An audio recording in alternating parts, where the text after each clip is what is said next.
എനിക്കെതിരായി എന്തെങ്കിലും ഉണ്ടെങ്കിൽ എന്നെ കൊന്നു തിന്നാൻ നിൽക്കുന്ന ഒരു സർക്കാരിന് ഏറ്റവും വിശ്വാസമുള്ള അന്വേഷണ ഏജൻസിയാണ്.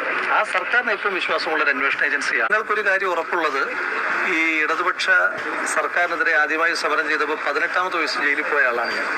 പക്ഷെ ഏറ്റവും കൂടുതൽ കാലം ജയിലിൽ പോയത് പിണറായി വിജയൻ സർക്കാരിൻ്റെ കാലത്താണ്. അപ്പോൾ ആ അന്വേഷണത്തിൽ നിങ്ങൾക്ക് ഒന്നുറപ്പിക്കാം, എനിക്ക് യാതൊരു വിധമായ ആനുകൂല്യം കിട്ടുന്ന അന്വേഷണമല്ല.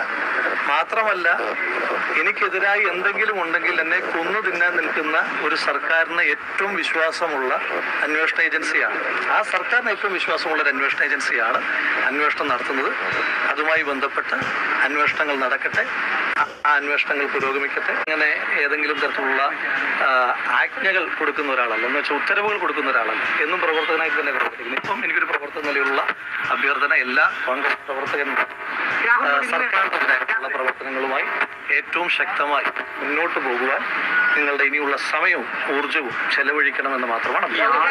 പാർട്ടി അനുകൂലമായതോ വ്യക്തിപരമായി പ്രതികൂലമായതോ തീരുമാനം എടുക്കുമ്പോൾ ആ തീരുമാനത്തെ ധിക്കരിക്കുവാനോ ലംഘിക്കുവാനോ ഒരു കാലത്തും ശ്രമിച്ചിട്ടുള്ളൊരു കോൺഗ്രസിന്റെ പ്രവർത്തകനല്ല ഞാൻ.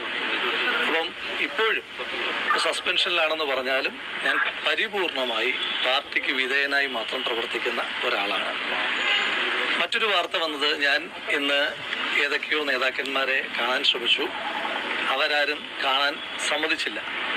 ആ വിഷയത്തിലും എനിക്ക് പറയാനായിട്ടുള്ളത്, ഒരു സസ്പെൻഷൻ കാലാവധിയിൽ ഉള്ള ഒരു പ്രവർത്തകൻ എങ്ങനെയൊക്കെയാണ് പെരുമാറേണ്ടതെന്നുള്ളൊരു ബോധ്യം ഈ പാർട്ടിയുടെ നിരവധി കാലമായിട്ടുള്ളൊരു പ്രവർത്തന നിലയിൽ എനിക്കുണ്ട്.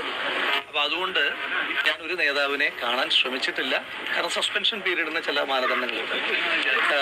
വ്യക്തിപരമായി കാണാൻ ശ്രമിച്ചിട്ടില്ല, ആരെയും കണ്ടിട്ടില്ല, ആരും അനുവാദം അതുകൊണ്ട് തന്നെ നിഷേധിച്ചിട്ടുമില്ല.